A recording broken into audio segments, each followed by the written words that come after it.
Hi, welcome back everybody. This is Reading in Trees and my name is Leah. This is my vlog for the Arthur C. Clarke shortlist. I have already read In Ascension by Martin McInnes and I will leave a review for you there if you're interested. I have begun reading The Mountain in the Sea by Ray Nayler. I've been reading that this morning and I've gotten to page 90 and I came here for a snack because I got a snack in my car and I thought, okay, well, now is a good point, about 20% into the book, to discuss some of my impressions of this book. And they're mostly good and I would say a little bit of bad, which I'll get out of the way. So the only issue that I take with this book that affects the enjoyment a little bit has to do with the prose. And I think that as somebody who reads a lot of literary fiction, the standard that you have for prose tends to be kind of high because you're reading a lot of sophisticated, high level, elegant writing, and there's nothing wrong with writing not being literary. That's absolutely fine. But if you're trying to make your writing flowery and you're coming across as inelegant, then that's where the problem lies, because it distracts a little bit from the story. It's better just to be plain in that case, just be straightforward in your writing. I find this prose a little bit sophomoric, unfortunately. For example, just to give you an idea of what I mean, the sea at one point is described as like being like an agitated curtain, and there is another point early on where, rather than saying that somebody is drinking coffee, and coffee occurs a lot, so even this far there's a lot of talk about coffee. Like the writer, I think, is a bit of a coffee fiend, but rather than saying that, oh, the character was drinking coffee, he writes that he was holding what could only have been a cup of coffee. Like, just say he was drinking coffee. But I find that a little bit clumsy. That's very critical sounding. Like, obviously, I couldn't hold a candle to Ray Nayler's writing, so what the hell am I talking about? But, some of us are artists and the rest of us are critics. Let us have something. So I'm just inserting this in here. There's one more thing, and it's not so much the prose, it's more like an oversight on the part of Ray Nayler, where the protagonist, one of the protagonists, she is wondering, as she listens to Evrim, this AI, she's wondering, like, how much does he know? Is he like a supercomputer? Does he know everything that humans know? Has he got a catalogue of all human knowledge? And then it's funny because in an earlier scene, not much before that, not very long before that, she gives him a macaroon and he looks at it and asks her, is that a type of seashell or sea creature? And I'm thinking, like, hello girl, he doesn't even know what a macaroon is. How could he be a supercomputer who holds all of human knowledge in his mind? Now, to the good stuff. I actually adore the content being explored here, the subject matter. I love how this is why I like sci-fi, I love that in this narrative context, it's like an adventure. You're going on an adventure to discover ideas. I love that about sci-fi. And as somebody who many years ago in another age did a master's in cognitive science because I was so interested in the mind, always have been, and I think a lot of people who find themselves a little bit anomalous in terms of minds, I don't want to say neurodivergent, I've never been diagnosed, but somebody who's always found a little bit hard, they find that their way of thinking jars with other people's ways of thinking. I think that often they will have a special interest, a curiosity, a hunger to understand minds, to grasp them better, because they're not as automatically apparent to people like that as they are for others. It seems that life's very easy socially for some people, very, very instinctive, whereas it isn't for all of us. So I have this sort of very deep interest in minds, and not just human minds, but also non-human minds and the possibility of synthetic minds in the future. And this is what the book is about. And quite unusually, something completely new to me is that it's not specifically about synthetic minds or about non-human minds, like alien minds or whatever. It's about both of them. And I think in exploring both of them, it's also about human minds as well. So they're really interesting juxtapositions already in the story.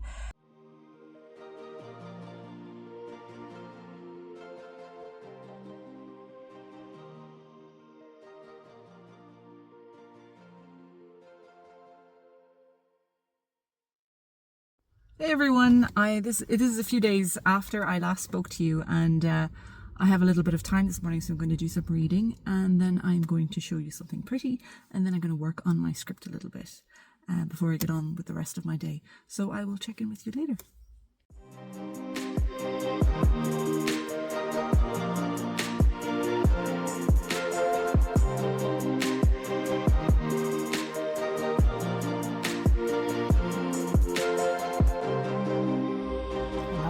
To move too much in my car because my phone is balancing on my steering wheel, which is very aslant at the moment.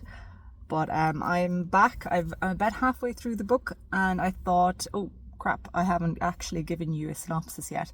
It is a book set in apparently the near future on Earth, and it follows 2 to 3 main characters, more perspectives than that, even a little bit of head hopping, which is fine.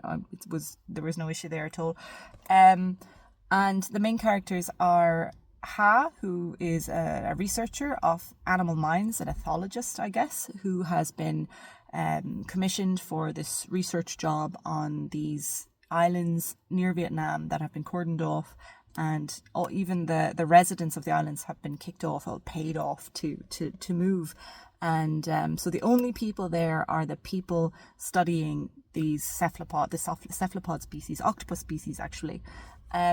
And then there's also a character called Rustam who doesn't feature too much yet, but I think that later on he will have more chapters.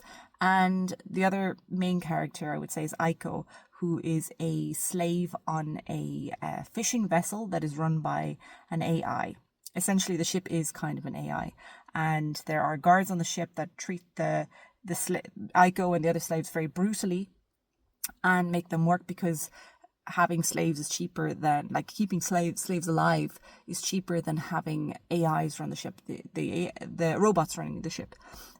So they ripped out all the robots, and now it's all like human labor. His perspective is, it's about the brutality that he's experiencing, but it's about how this corporate system is working. These shipping vessels meet this factory ship and offload their catch, and there seems to be some pressure to perform all the way down the hierarchy. Like the slaves are all obviously trying to do the work well so they won't get beaten by the guards, and the guards seem to be worried as well. They're acting as though they might be answerable to somebody who's watching. And of course, Aiko, infers that that's the ship. The AI is watching and listening all the time.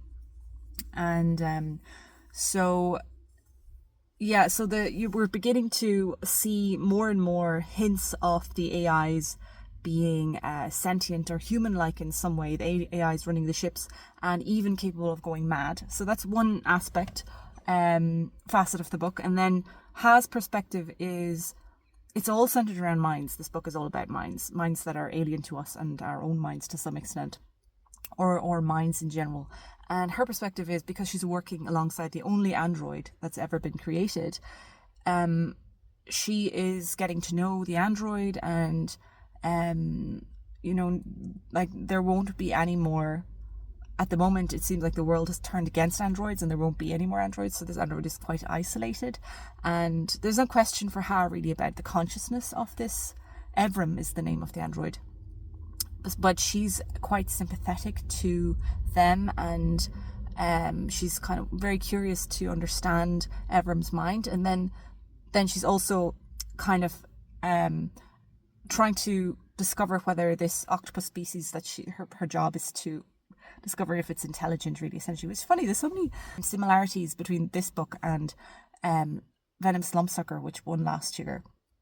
Also very like marine focused and on intelligent species and discovering whether or not they are intelligent, like on the level of a human. So she's also discovering more about this octopus, and there's a code cracking aspect or mystery solving aspect to this book, which makes it very compelling, very easy to read, I would say. It's not hard sci-fi, even though it's dealing with lots of interesting ideas about the mind and philosophy around the mind. And sort of the mystery of consciousness. It makes it really interesting as well. It's really dense, I suppose, in the sense that the fresh ideas are there in every chapter. you've got something new to kind of mull over in every chapter, but the chapters are very short, very easy to read. They have little epigraphs between them at the beginning of every chapter, quotes from the fictional scientists who are characters in the book, Ha and, oh Jesus, I can't remember the other name of, one second, I see if I can, Dr. Arnkatla Minervudoter-chan is the other character who we haven't met yet, and these two scientists are an interesting contrast with each other because Ha is very much an ethologist who wants to kind of, uncover the mystery of other minds, other natural minds in their natural habitats and communicate with them.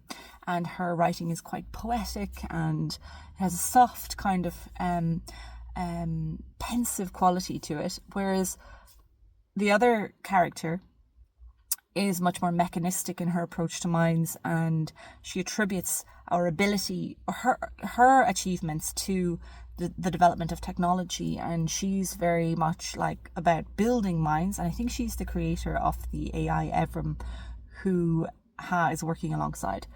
So yeah, it's a very easy to read, entertaining, like there's no real dull spot in the book that I've come across so far.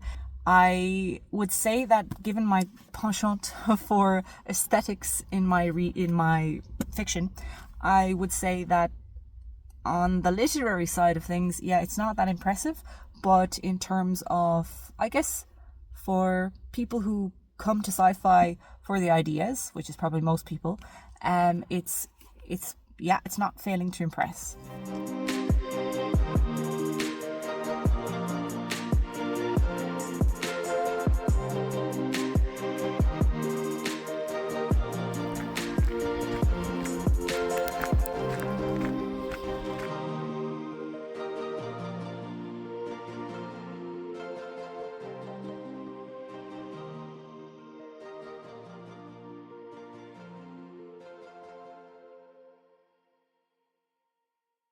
So it's been several days since I last recorded for this vlog, and over the weekend I was busy with other things.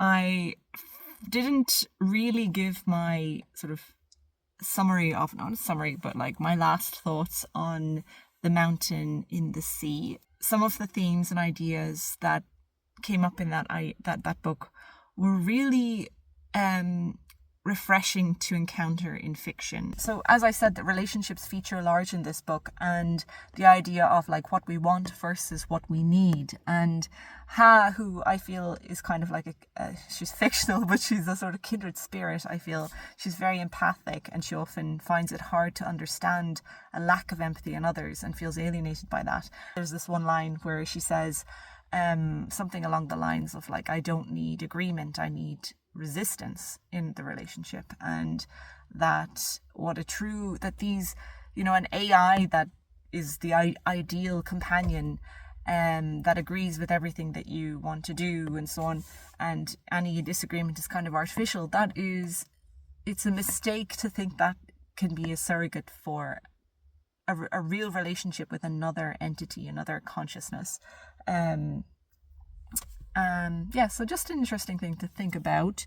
Also, it looks at the ethics of AI, not just from the perspective of how it might affect humanity, but also from the perspective of bringing a sentient being into life, to creating a sentient being. And, the moment they become sentient, shouldn't they then be entitled to rights, and they no longer should be owned as such by anybody?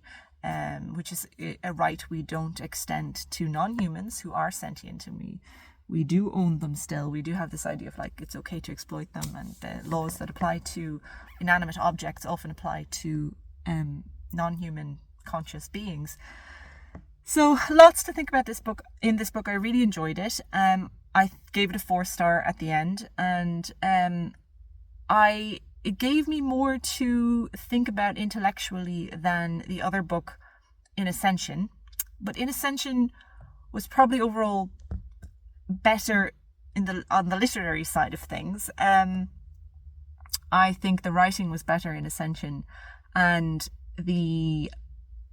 it's more of a beautiful book, I guess.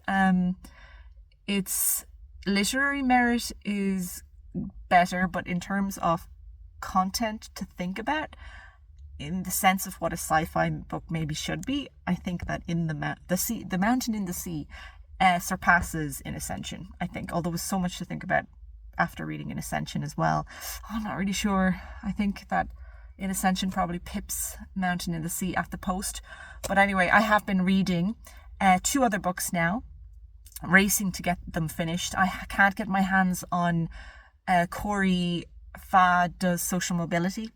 It's not coming into the library. It's not becoming available. It's in a library in Ireland, but it's just whoever has it is holding on to it.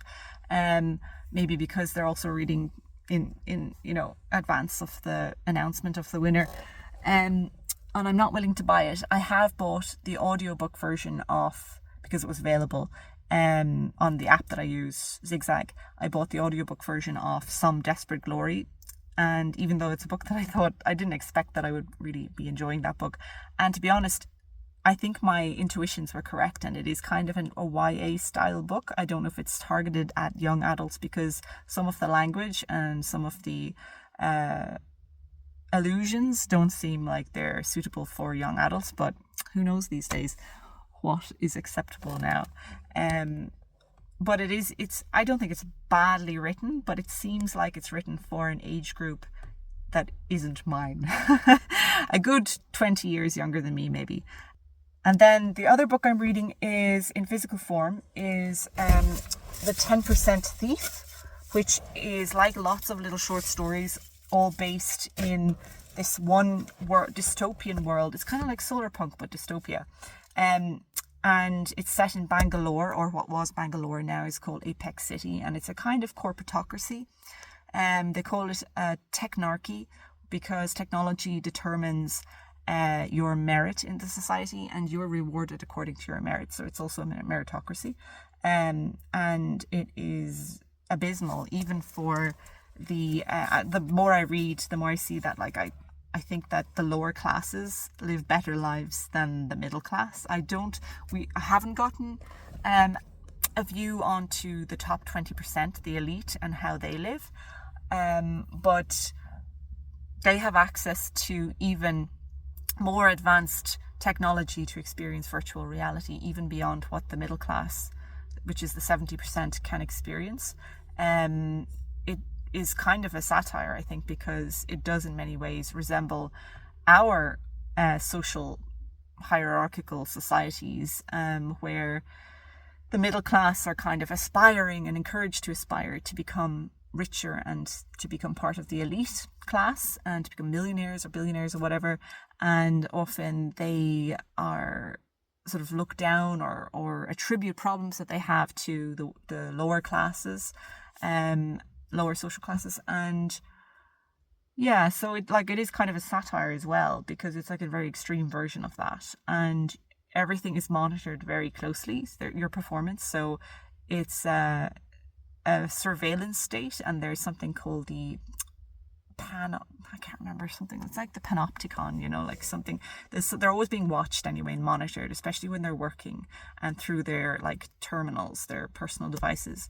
And there's a constant pressure and stress, because otherwise, if you don't keep performing, if you don't maintain at the very least your performance and stay where you are, you risk dropping down the echelons and maybe becoming an outcast and being sent to what they call the analog city, or where the analogs live, and having to live without all of these high-tech privileges and with less good food and that kind of thing.